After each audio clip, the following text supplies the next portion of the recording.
的把兔子比喻成静音比格了，简直就是个天才。众所周知，比格这种狗是出了名的坏点子制造机，精力十分旺盛，毕竟大耳朵怪叫驴不是乱叫的。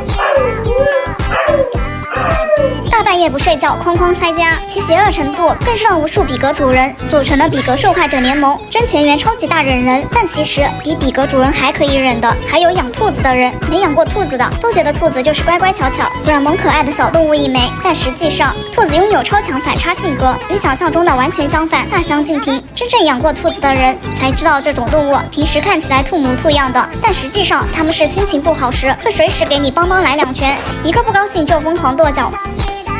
四处搞破坏，主打的就是一个性格暴躁、爱吃醋、记仇能力更是一流。你惹到他一次，他能记仇好几个月，抽准时机就报复，打翻饭盆、随地乱撂、咬电线什么的，通通都是他的报复手段。原来兔老大都是写实的。